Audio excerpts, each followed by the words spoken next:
everybody, and welcome to the As You Are podcast. My name is Leslie Vanderganst. I'm the founder of Enso Coaching and Consulting, and you're listening to the As You Are podcast. We've got a special guest today. It is just me.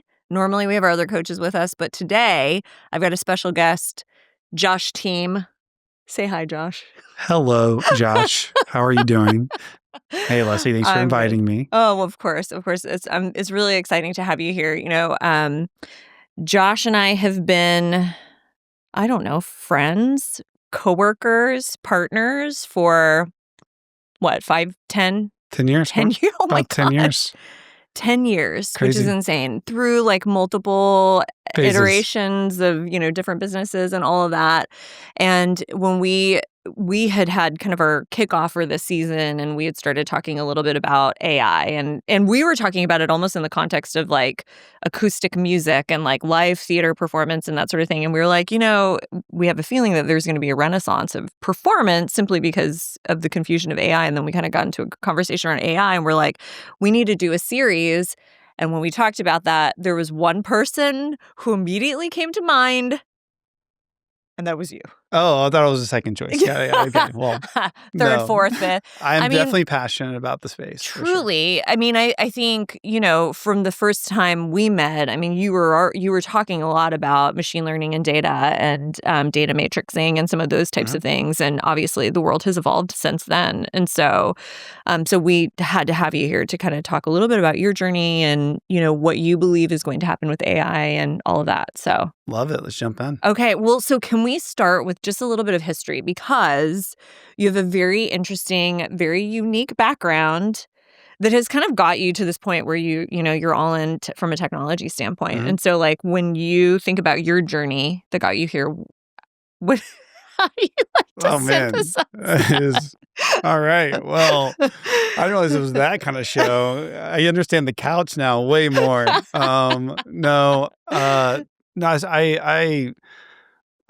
I got into programming very young. By happenstance, I picked up a book on, how to program for dummies. No joke. It was perfect for me. And I picked it up, as you'd hope, in that book. And I fell in love ever since. And this idea that you can think something and then express it onto a screen, and then other people consume that to create value. I fell in love with that very early on. And you got the experience working with me in that. And that's what drives me. When I discovered, and I got a lot of this experience in my past life working with Fortune 50s, and they had a lot of data. And so when you get to a certain size, an organization, you can't listen to individual pieces of data anymore. It's just too big. So you have to use data to derive insights at the aggregate level. But that's tricky, right? Because there's a lot of noise there. And so part of the science, of data science, is how do you insect and dissect data to get more insights?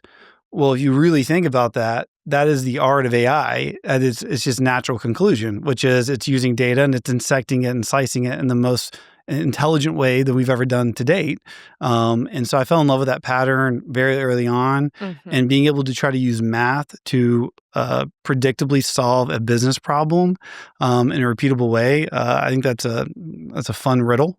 Yeah. And I love that. And so that's kind of been my journey. And I started in digital with doing that and with a lot of Fortune 50 clients. Then went to Keller Williams and enjoyed on kind of leading on the corporate side, and kind of everywhere, span the gambit there. Yeah. Okay. So when you started to kind of recognize that there was something to be had around like capturing a lot of information or capturing that data, then dissecting it and being able to tell a story or solve a business problem, talk about the first time that happened for you. Like when was or can you remember a significant time? For sure. It was actually very early on in my career. And it was getting a computer to predict something that was hard, that I would have a hard time doing it. And it was, I wanted to figure out is when Netflix was recommending shows. I really bothered me that I didn't understand how to do that. Like I was like, how are they getting their computer to do that? And I can't. I don't understand. So that took me down a path of learning about, Bayesian models and Euclidean and different type of methods. It's over my head, candidly.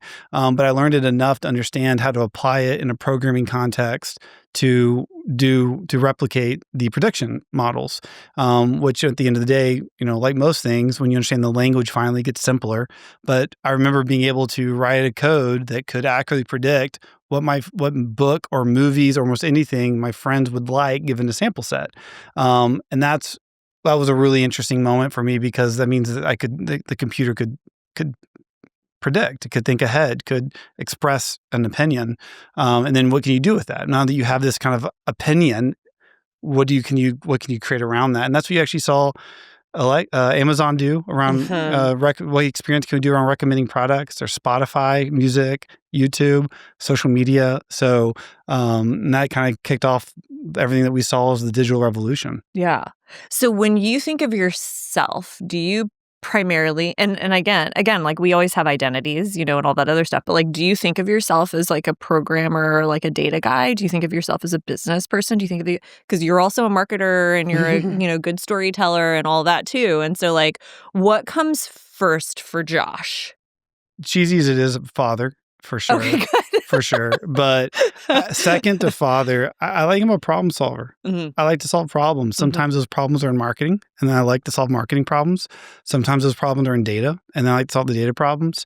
I go where there's a tough riddle and a challenge. I like that space. Mm-hmm. And I try to learn what I need to learn to solve that problem. Not always well and not always fast enough, but that's how I think of myself, as a problem solver. Good. That chases problems. Good answer. Thanks. Okay. So going from this place where you're understanding, how data can solve problems or how data can do predictive analytics around things, and then moving into the space of AI, I guess, this is kind of a bad question, but like, did you see where all of this was kind of gotten, like, where we are today from just an inundation of information and, like I don't know, oversaturation of information. Could you see like what the progress was going to be, just like based on where you were?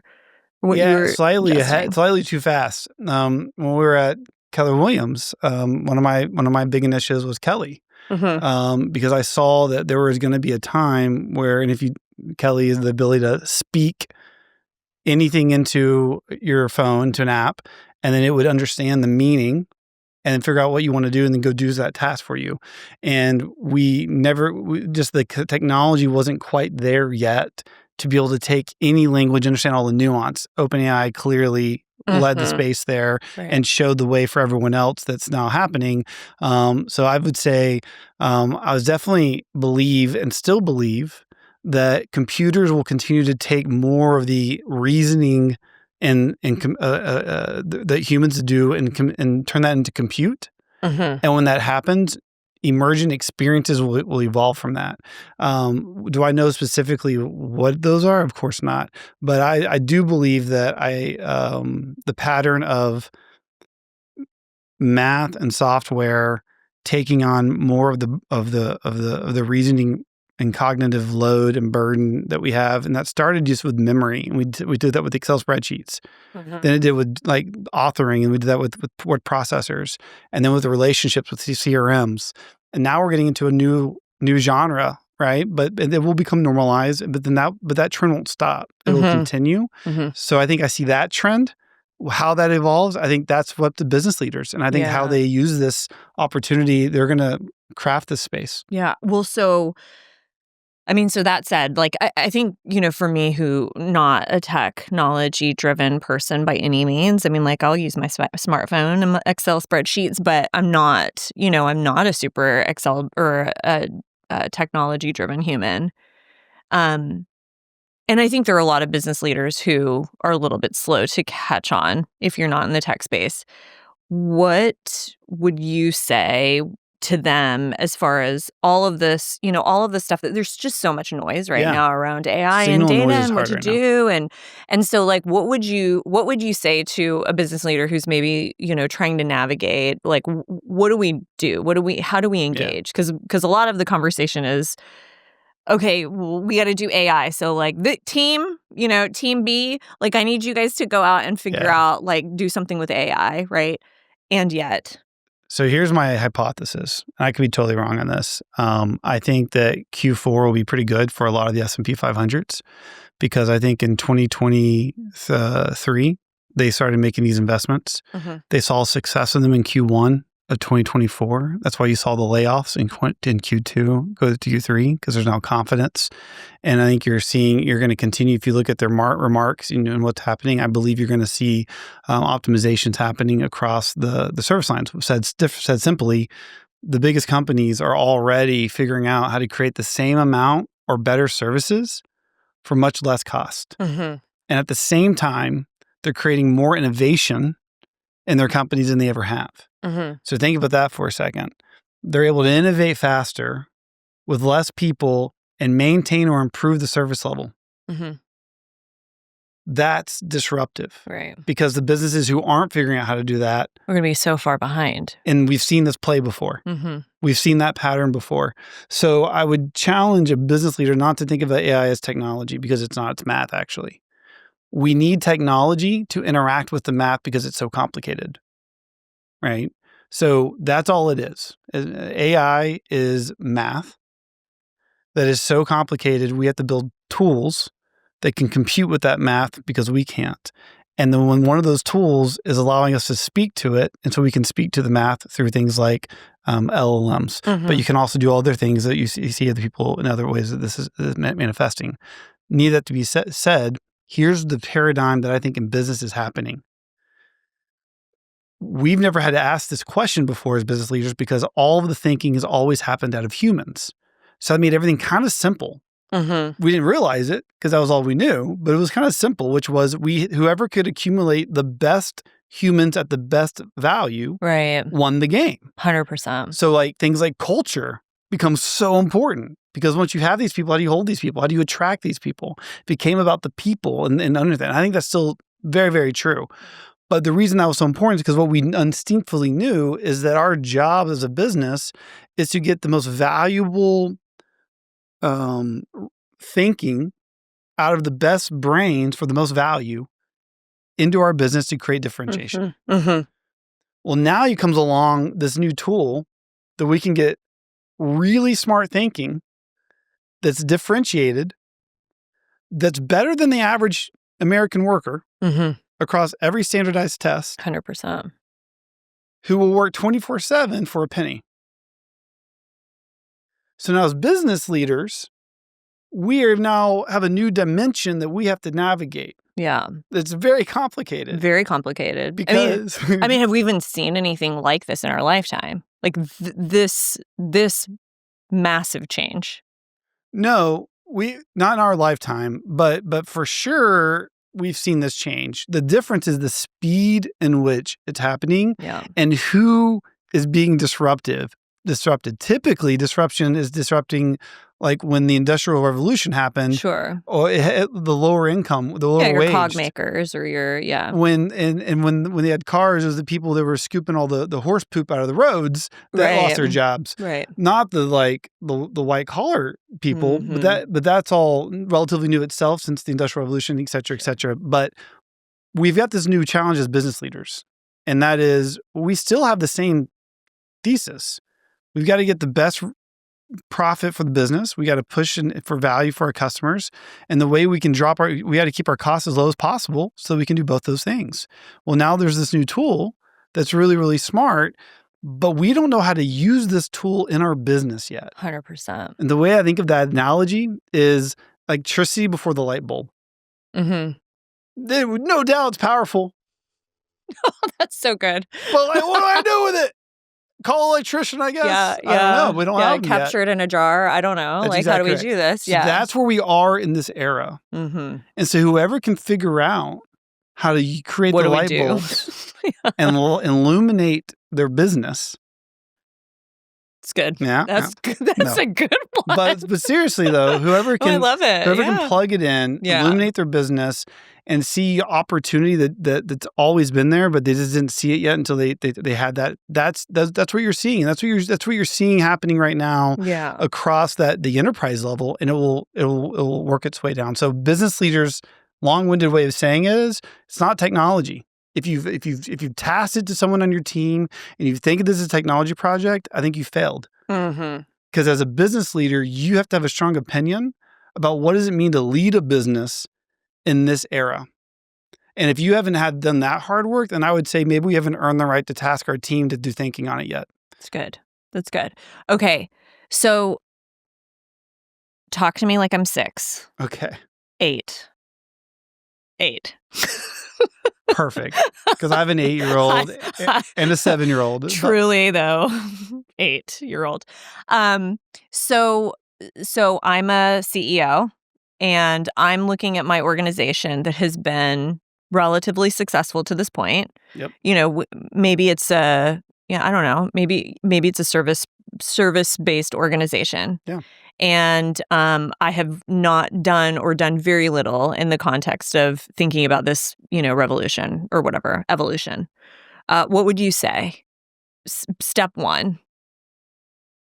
What would this first step be for this CEO in thinking about? So I would say when we think about AI, it's like anything. Anytime you think about anything in your business, you're not going to think about the tool until you think about the why and the impact. Great. Right. So, the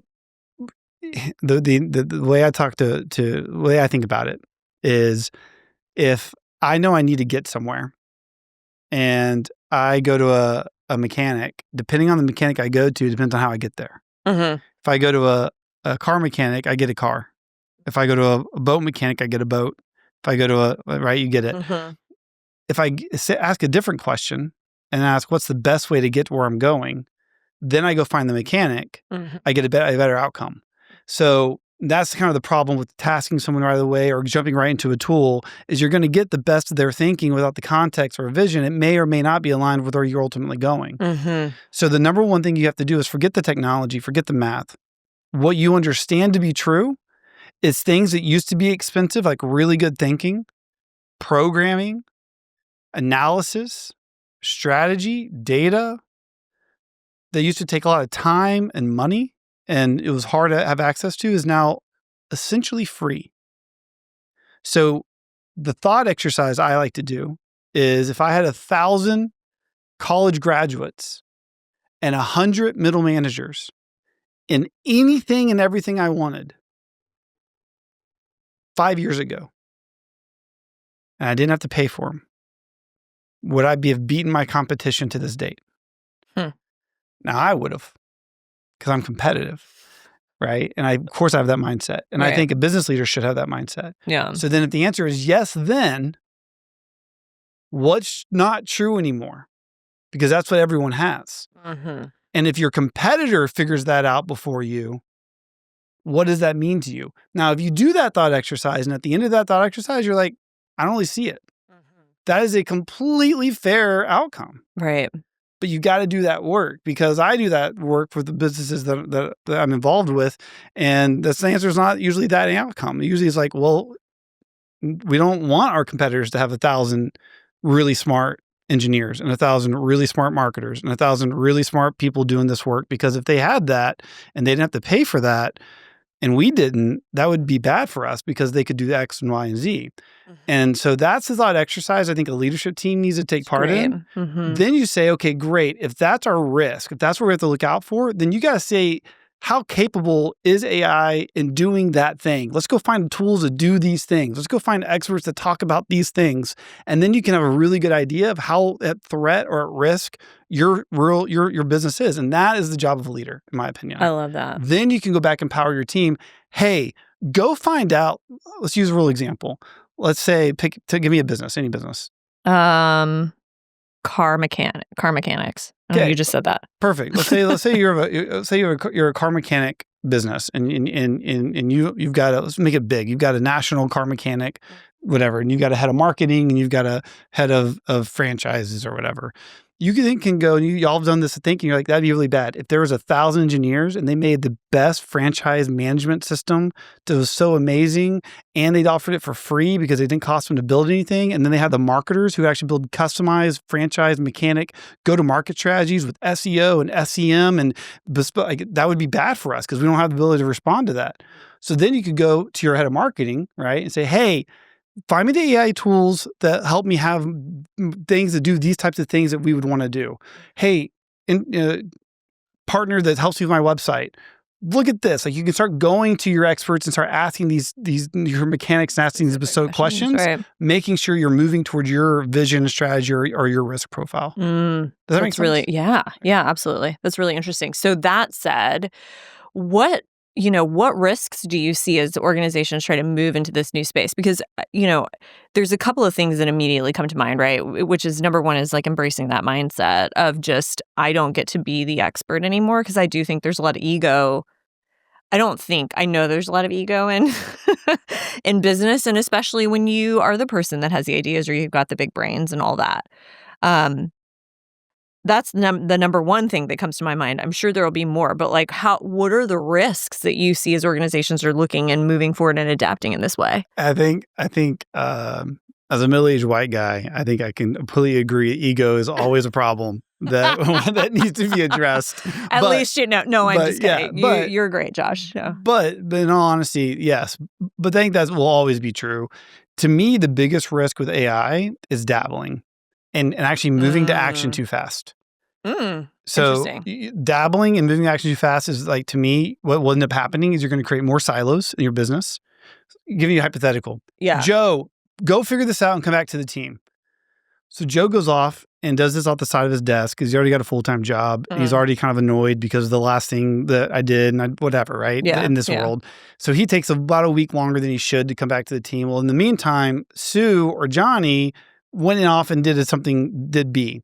So now we've got two data silos, or at least just in one silo, Joe is over here, and you got different tools happening, and no one knows it's good or bad. It's just what they think. Right. So now you've got them spending time, they come back, and now you're going to argue about it. Which is the right tool? What's the right way to do it? Oh my gosh, this is so complicated. All you've done to your business is create different opinions that they can fight about. No one knows how to evaluate these things against a true, like, is it good or bad? You're dragging against productivity against the real business. If you do spend money on these tools, they're probably not going to talk to each other in any meaningful way yet because they're still really early in the space. So you're going to spend more money monthly to create more drag on productivity. At least it leads to more frustration, most likely. Now, if you get the unicorn and you get a great tool, that's fantastic. Right. But that's the risk I see happening is versus doing the thought exercise or two that I mentioned, really asking the question, bringing the leadership team together, saying, hey guys, how do we think about this? Do we see this? This is how I perceive the risk. This is how I perceive the opportunity. Do we perceive that the same way? Get everyone to buy that. Then they can take that thought back to their individual work or their teams or departments, no matter how big your organization is, and they can then work within their view and then come back and build a solution together. That is just a much faster way to move, actually, than moving straight to test this, do that, let's learn. Really start the strategy, then go look for the answers out there that can solve that. Interesting. So it's not any different than any other distracted business, basically, is what you're saying. It's just a lot more distractions and a lot more noise. Because there's a real value underneath there. So there is, and everyone knows it. So everyone's willing to listen to more noise than normal, which means you're going to have a lot more discipline than normal. Right. Which thereby means that the executive team has to have a lot more discipline around what is due north, what do we say yes and no to, et cetera. They got to be locked. That's really interesting. And so I mean, look, this is not... change management. The reason that they're locked too is because now you're going to have to go to your workforce, most likely, and introduce something that's going to feel scary to them. 100%. Now, it's way easier to get buy-in if you explain why. Well, now you can, not because we're doing AI and we need to do it. It's because we as a leadership team have looked at the business and the industry, and in order for us to have a competitive advantage to win so that we can all continue feeding our families and growing to our goals, we've got to make sure we don't get boxed out. And this is a real threat we perceive. Do you perceive that same threat? And of course, that's a great way to make them smarter about the business, but also they understand the why. Now it's not they're trying to replace me. They're trying to protect me, and we're all in this boat together. My experience has been starting there, working it through it's a much easier way, and it gets you through the biggest, riskiest parts, which is change management. I think is a key part of this. Yeah. Well, and just throwing darts. I mean, what does change management in the world of AI look like? What do you think it looks like? That's why I talk to you. That's why I get coaching from you. What do you mean? Right. No, I mean, it's hard. This is hard. I think they'll write a lot of books on this. I think there's a lot of opinions right now on this. I don't see this as any different than any other change we've seen. I think the difference is the speed. And so I think all that will do is get to the end game faster. And I think that the winners and losers will get locked in. Last time it took about 10 years. I think this one will be much faster. Yeah. But then I think there'll be new industries that emerge off this faster too, and more opportunity faster. So I think that I think people will have to ask the question: if your value to the ecosystem is the unique knowledge you have in your head, and that's it, then that value will probably be challenged and pressured every year. Great. And you can hold on for as long as you can, but there will have to be additional value created if it's just knowledge. It's a really good point. Yeah, I mean, the what I'm hearing you say is that the uniqueness of knowledge starts to go away.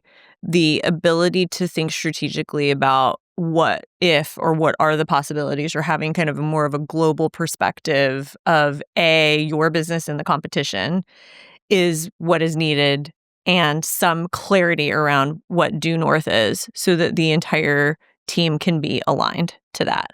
And this is not, and I'm stealing from what we already know works. Let me use an example. Barnes and Noble sold books. Amazon connected people to books, right? And that's what we made the Kindle. Like, the faster, more connection. It was all about connection. PayPal connected people on the internet with banking. Facebook connected college students. The internet was the invention. Connection was the paradigm. And the businesses, big or small, that understood the paradigm won. The businesses who focus on the technology lost, which is why the internet, the internet is about servers and network. Yeah. Well, why didn't the biggest server and network companies win the game? Because they didn't understand the paradigm, even though they owned all the infrastructure. Yeah. The same thing's happening now. The paradigm's shifting. The people who understand that and can build businesses for the next economy on this paradigm shifting are going to be massive winners in every category. Right. Whatever that looks like in the category. But the organizations who try, like Blockbuster, saw the internet as a way to drop OpEx. Netflix saw the internet as a way to create a better experience by connecting people to entertainment in their home. If you use AI to try to drop your OpEx and do one thing faster, you're vulnerable to a Netflix idea coming, which is why you have to do the thought exercise. Yeah. To say, if I had 1,000 free engineers, if I had 1,000 free marketers, if I had 1,000 free analysts, if I had 1,000 free salespeople, if I had 1,000 free anything, what would I do? How would I win? How could I beat me? Yeah. That's what's happening right now in every industry. Well, and I mean, it almost sounds like what you're saying is, leadership, strong leadership becomes more critical now than and connection and human connection. Yeah. 100%. Leadership's going to get exposed over the next 5 years. I think it's already started to in businesses. I think you're going to continue seeing that. It's fascinating. So, okay, Josh, two questions. Number one, if you could walk us through what you think, again, you've given kind of past experiences of like what Netflix did in order to make something happen. If you could throw a dart and say, this is what I think a business in the future could potentially look like. Yeah. I think, I'll tell you, I'll make some predictions. I think just like the internet, every website, So here's what's going to happen, in my opinion. With the new paradigm, we're seeing an explosion of text right now, but that's going to get smarter. It's going to get that intelligence is going to start getting distributed through more meaningful distribution channels that are going to get built. What I mean by that, software is going to get smarter, right? You can't have dumb software anymore. Like if you're a software business, your software can't just be screens. You've got to have agentic-based software that's doing really thoughtful stuff. Every one of these spaces is going to be changing. What that's going to do is just like with the internet, everyone built websites. I think every business will have their own intelligent system. Because we're already feeling it, all this new intelligence, we don't have businesses. We've always been trying to extract more and more intelligence out of the carbon, out of the people we have. We are now have more intelligence than we know how to manage. Well, we have to build a system for that. Just like in the internet, we had more content than we know how to manage. We built a content management system. We built a customer relationship management system, right? We started building these systems for these new problems that the internet created. I think we're creating new problems, an explosion of intelligence. How do we hold this stuff accountable? How do humans work side by side with AI? These are problems that every company is facing. There's going to be solutions that get evolved, just like in the .com. So I think every company will have to have a perspective on what their intelligent system will be. And I think they're going to have to be really smart about how they think about what work gets done by who. I think there will be new measures, new KPIs that will get invented. So for instance, what's your carbon efficiency maybe? So every department you have, we'll start to evaluate, well, not every department needs to be 100% humans. That's not efficient. You actually don't want that because AI is better at Q&A or blah, blah, blah. So if you want the best, you need to be at 60% AI, 40% human or something like that, right? I could completely see these ideas because it's ultimately challenging how much value are you getting through? And we know that humans cost a lot more per thought than AI, right? So how you think about that, how you evaluate that, how you financially model a world like this, I think all that is where business leaders are spending their time right now, kind of thinking and structuring that. I think that's where you're seeing all these big shifts happening in Fortune 50 world. And I think all that will be re-normalized in these systems that these businesses run, almost like their own little operating systems. And they'll program employees into the operating systems. Okay, so what does that mean for the worker who's been doing all of these things? Like, how do you see the evolution of the white collar worker? I don't think it goes away. I think it changes. So I think that, look, my opinion is 20% are always your high performers. And you got 20% on the bottom that they carry. And then you got kind of 60% in the middle, right? I think that there's going to be the bottom 20% are going to get squeezed pretty hard. I think they're going to get squeezed really, really hard. And I think it's going to expose that.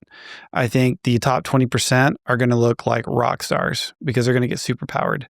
And actually, they did a study with some scientists, and they all gave them the same model, same AI model, like 1,000 scientists. I'm going to butcher the numbers, but the intent's the same. It was like 1,000 scientists across different universities, and they graded these scientists beforehand on their throughput, on how much accepted literature that gets done. They have the kind of quantifiable way that they say these are the best labs to the lowest labs, productivity-wise. So they gave them AI, and they gave them for 30 days, and they just compared. The bottom 40% got worse with AI. Goodness. The top 10 or 15% got exponentially better with AI because it's a mirror, right? What you prompt it, what you put into it, and how you think about it. Fair. Right. So what that tells you is I think we're going to see that for the white collars. I think your top 20% are going to be rock stars, and they're going to leave a lot of people in the dust because they're going to be superpowered. Your bottom 40% is going to get exposed. And I think that businesses will reshape to have more talented, more eager people. And that will then, I think, by default, create more companies. And I think more companies is a good thing when they create new services and I think you're going to see kind of a lot more, solopreneurships and smaller businesses because less people can do more things and all that stuff. So I think that's kind of what you're about to see. And that's what happened during the .com evolution. A lot of jobs went to software.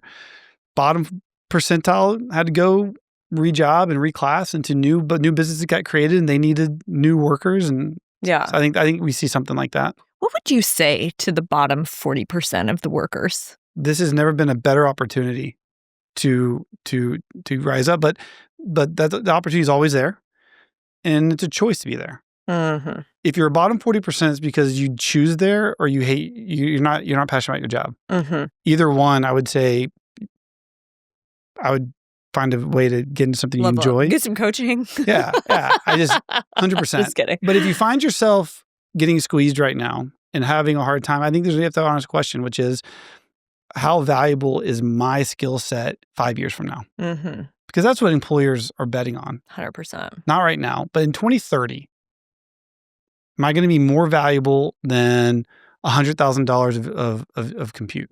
Mm-hmm. Right.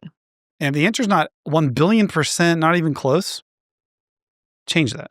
Yeah. It's good. Change that. And then you won't be the bottom 40%. Yeah. Do you, so let me ask you this from an industry standpoint. Do you see certain industries being less impacted by AI? For sure.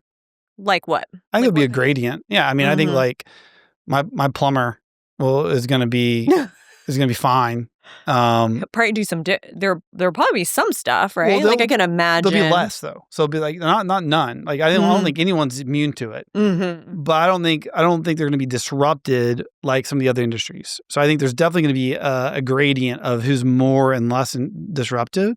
But I think that I don't think any industry escapes this. I think we have a lot fewer farmers providing food to a lot more Americans now than we did 50 years ago. Right. So I think we'll have a lot fewer everything providing a lot more services to everyone with AI. We'll just see that trend that we've already seen in other industries is going to make it to every other industry now. And but also we're going to see an invention of new industries. Because now that you can have an engine think, like what happens? Like there's a lot of fun ideas, a lot of smart people working on all the really cool ideas right now. And I think you're going to see, just like software, created a whole new software as a service. It's a massive industry that didn't exist 100 years ago. Interesting. You're going to see a lot more industries like that. Love it. If you were a college student right now or going into college thinking about, okay, I need to pick a good job for the next. Well, I'm an interesting person to ask this question to. Okay. A kid saying, I like really want to prepare myself for whatever's next, right? What would you tell them, right? So here's my philosophy on school. And I've had this philosophy on school It's true. since I was 15 because I took my own advice. I went to college for like a minute and then left.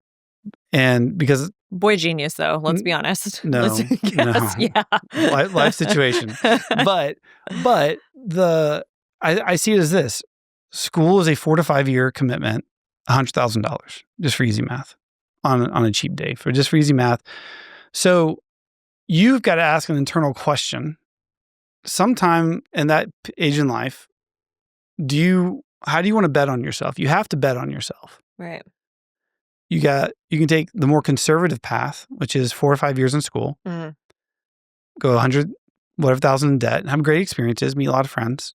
And then your grind is to stand out because you're going right into the center of the pack. If that's your goal. And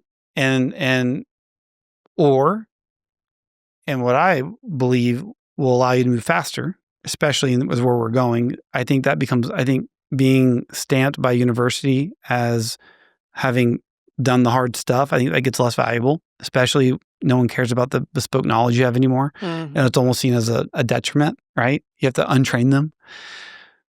If you had 4 years of relevant experience and you went and got a loan to live for a year or two and then worked a job part-time, and then you went and basically just interned everywhere you could or you wanted to go, If you want to be an engineer and you start doing open source development, which was my path.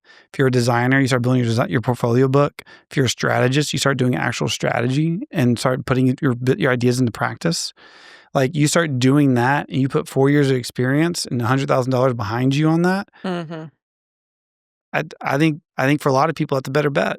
Mm-hmm. But it depends on what you want to do. If you want to be a lawyer, then you go to school. You want to be a doctor, want to be an engineer, want to do all that. If you want to be an entrepreneur, I don't know. I think where the world's going, I think that's a real question you have to ask. And I know that's not a popular answer. But I've got 2 young kids that I tell them the same thing, that that they're, especially because they're young. In 10 years from now, what is the university going to look like, and how 100%. Valuable will that look like, and how do you stand out? So I think ultimately it's a very personal decision based off your career and your trajectory. But I would say the way I would look at that, the thought exercise I would do is, it's 4 years and $100,000. Do I want to do the grind now to create the opportunity? Because once you do it, you will exponentially move faster. Mm-hmm. If you do that grind for 4 years and you stick with it. Mm-hmm. Or do you want to go the more conservative path and then try to step out what you can do as well? It's just a different grind at a different time. Right. So right. It's all about the grind. When do you want to do it? Do you want to do it? You want to do it after college? Mm-hmm. And do it kind of early in your career, or while all your peers are in college? Do you do it then? Yeah. And then you got a head start because they're coming out with no experience, and you got 4 or 5 years. What do you think? Okay, so college aside, I think that's all very valid. And I do think the conversation around college is changing, and whether or not, it's necessary, et cetera, which is good. It is always funny to me when you see like receptionists, like 4-year degree. It's like, for what? But if you, I mean, just based on what you know about the way that things are evolving, like what would be a new or a valuable skill set to have kind of going into this space? So this gets a little theoretical. Okay. That's great. Let's go. I think that we've built an economy on know these things. Mm-hmm. The more you know mm-hmm. these things and become an expert at these things, the more money you make, the more an expert you become. I think that's going away because knowledge is getting commoditized. So then what is the value? I think it's genuine connection, but I also think it's creativity. I think we're about to go into a renaissance of creativity. Yeah. Because everyone can be creative now. Great. You don't have to have certain vocal cords to write a love song. That is great. Mm-hmm. You don't have to have the eye-hand coordination to draw something into your imagination, or you don't have to have a $10 million budget to do a 5-minute short film video mm-hmm. to express an idea you have. So everyone can be. These are just like right now. Right. Imagine 10 years from now. 10 years. Like that's a crazy amount of time and technology time. So I think we're about to go into a massive creative explosion and I think that's where the opportunity exists for businesses. Mm-hmm. Who can imagine and create new experiences? Who can imagine the art of the possible? Mm-hmm. Because now you have unlimited resources in compute. So who's going to use that compute? Who's going to use that electricity to make the best light bulb? Yeah. To make the best refrigerator, to make the best air conditioner. These are all things that came after electricity started getting organized. Okay, what is those new inventions that businesses already today are going to figure out? That's the natural way that they're going to move to solve that same core problem the consumer has or that their business partner has, but in a completely different way. Oh, I love that. There's an Albert Einstein quote, and I don't know exactly what it is, but it's basically curiosity is more important than knowledge. That was like his quote. I don't know, something like that. But the idea is, right, like just the ability to be curious, the ability to be creative, the ability to kind of think a little bit outside of the box. I think that will be valued by the economy more in the next 10 years than it has been in the past 10 years. Yeah. Well, look at the dude who said that quote, right? Isn't that crazy? Yes. Okay. I want to just really quickly, you gave an analogy once about a way to think about AI in a business. And I want to kind of like you to talk through that because it was really good. But it was basically the idea of like cars and how cars have kind of evolved from like the human touch to the levels of automation. Yeah, levels of automation. I love this. So I hear a lot of conversations around, do we do AI? Do we not do AI? Like this, and it's like this binary thing. I think that's a false premise. I think really what it is the how much AI are you using. It's almost like the internet. If I went to you and said, well, do you use the internet? Yeah. No, in your business. Yes. Okay, well, because you have email and you have a website and you do things, but is your business fully, is it 100% internet? Well, no, we're sitting here talking. Well, of course not. So how much is the internet in your business? Well, you make strategic decisions, and the business communities come along and said, there's certain things we always kind of agree. The internet's better for this part of my business. And sometimes we don't agree about meeting spaces and virtual and all that. And we have those debates. And then there's something we all agree need to be in person. Well, AI is no different. So the question isn't like, are you using it? It's like, okay, well, how much? And the automotive industry has already tackled this. So I'm really just piggybacking off of them because I in my past life worked with Mercedes and Toyota. And so they do levels of automation in the automotive industry.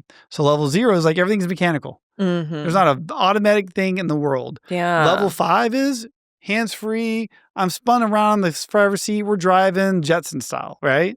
And then the truth is we live in between. So you power windows, automation 1, right? Then you get to like cruise control, and then we get to adaptive cruise control. And now we're like at level 3 and level 4. And if you look back at car sales, the winners has not been the people who've made the autonomous cars. It's people who've won at level 3 or level 4 automation, not full level 5. It's people who've made driving more convenient. And what they realize, and I think this is important for every business leader to think about, is a fully autonomous car, although technically possible, isn't the best experience right now. 100%. And until it's the better experience, it's not the winning experience. It's not where the winners will be made. The winners were at level 3 and level 4. I want a car to do all the really monotonous stuff, but I want my hands on that wheel, especially when my kids are in a car and I'm driving on a road with other people. And I want to make sure that we're kind of like we drive planes. Like when we're in the air with autopilot, I want a pilot and a buddy landing and taking off, right? So the same thing, business are the same. So what level of automation have we put into our business? Are we at level 0, meaning like we have no AI touching this? Well, that's a low carbon grade. We're fully carbon. If we're fully automated, meaning there's like no humans there, that's fully automated. Well, the truth is we're all on level like 2 to 4 is really where the winners are going to be made. And so you have to identify for your organization how you want to classify that. And it becomes a really simple way to talk about the business in a non-threatening way, 100%. Which is what level of automation have we figured out for this process? And then you can kind of look at all the processes in a department, and you can kind of actually create a score that says what level of automation we've done for that department. And you could roll up for the organization, say what level of automation have we done for the business. And then you can kind of benchmark that and say, based off of Fortune 50s and these case studies that are coming out, where should we be for this function in the business? Yeah. I mean, it makes a lot of sense. I don't think it's any different than like the whole customer service boom, right? When people were doing automated calls and customers are like, I just want to speak to a human. That's exactly right. 0000, right? That's exactly Same thing. right. Yeah? That's exactly right. Yeah. Okay, good. All right. Last question. What is next for Josh and or for, AI as a whole? So I am knee deep in a few projects I'm really excited about, but I can't talk about them just yet. Will you come back and tell us about them? Yes, I will. But baiting. But I will tell you, for AI, I think it's going to become. Right now, we are getting access to the raw electricity source. But also right now, there's a lot of people making a lot of different types of light bulbs. And I think over the next year, we're going to start seeing those come to market. And you're going to start seeing the AI wars. Just like you saw the browser wars, right? Netscape versus Firefox versus Internet Explorer versus Chrome. Then you had the search wars with like Ask Jeeves and Alta Vista and all that. So like you had all these, once the internet created all these new things, well, new things are being created right now, but there's competitors who don't know they're competing. Well, they're going to release these products all over the next 12 months, and you're going to see, but those products will be really valuable, which is why there will be such wars. Just like the browser wars were valuable because there was value. The search wars were done because there was so much value there. Who could own that? Well, there's going to be 3 or 4 or 5 new categories being built right now that are going to really move businesses forward. And for early adopters, I'd be on the lookout. When you see 2 or 3 of these same products get launched, that should be a cue. There's a common business problem that my competitors have that they're solving. I need to make sure I understand it and I have an opinion on that. And then there will be a winner and loser of that. Mm-hmm. And then that will baseline the new, who are the winners going to be. Yeah. And that becomes our new kind of locked in economy that everyone will then build around, like we saw in the last one. That's my prediction. I love that. Okay. This was great, Josh. Well, thanks for having me. It's been fun. I mean, knowledge, brain, boy wonder, all of you. You're kind. You're kind. I'm grateful. Yeah, no, thank you. And you will come back. Tell Yes. us about what you're working on. Of course. Okay, it's gonna be awesome. This is so good because I do think there's so many, and we're talking to a couple of different AI leaders, and I think the common thread in the conversation, to your point, is that leadership still stays the same. Like, we have to have a vision, we have to know how to trudge forward, and those things don't go away. More important than ever. 100%, right? And that's, I mean, I think that's the kind of ease piece of all of this. Now it's just okay, so what now? Right. And that's the competitive advantage. If you're a strong leader and you've got a good team and you've got a good vision, then in theory, AI will just supercharge that. And you should be able to, that becomes your advantage because your competitor probably doesn't have that cohesion or may not, probably isn't the leader you are. Yeah. So if you can lean into that, that's actually the way I see it as an advantage. Nice. Okay. Thank you so much. Thanks, Josh. Really appreciate it. And thank you guys for joining. And as always, please subscribe on all platforms, and we'll see you next time.